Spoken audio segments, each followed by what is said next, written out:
Tonight, KXAN has learned a local state representative isn't showing up to work. Dawnna Dukes is facing felony charges tied to tampering with government records and abuse of official capacity. The East Austin Democrat was reelected in November after promising to resign, but then she didn't. As her criminal case continues to move forward, KXAN's Brittany Glass takes an in-depth look at her attendance record at the state capitol. This is what Representative Dawnna Dukes had to say back in January when she turned herself in.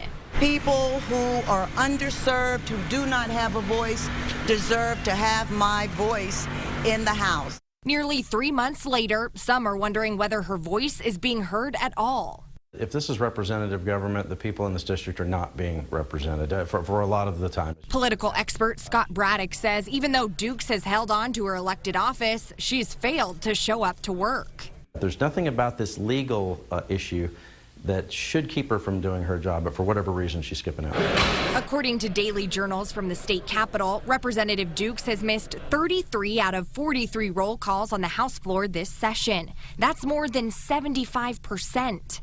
When it comes to her attendance on the House Committee on Appropriations, it's a similar story. Of the 10 meetings they've had, there's no record she was present at 7 of them. Of the 3 meetings we know she did attend, she wasn't there during the initial quorum call, but showed up later. We at quorumreport.com have seen the representative hover in the back of the room, say that she's here for the roll call during committee meetings, and then leave the room and not be there for the rest of the meeting. Those who wanted to replace her have their own message. I just don't believe that she is capable of representing the voters. The image of our representative and the image of the Democrat Party for Travis County is now being tarnished. I filed criminal complaint charges against, or ethics violations charges against Ms. Dukes in 2014. It's time to send a message about entitlement politics. Brittany Glass, KXAN News.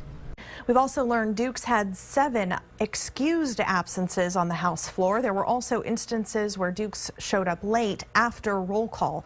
KXAN reached out to Dukes' office for comment, but they told us she was meeting with constituents. Her lawyers had no comment. And we have told you before, just because a representative casts a vote does not always mean they were physically present. Ghost voting is a long criticized practice in the Texas House. It happens when a member in the chamber votes for someone who isn't there. In 2011, a KXAN investigation caught lawmakers in the act of ghost voting when Representative Bill Caligari voted for Representative Sid Miller, who was stuck in traffic. Back then, Caligari told KXAN Miller asked him to vote in case he wasn't there on time.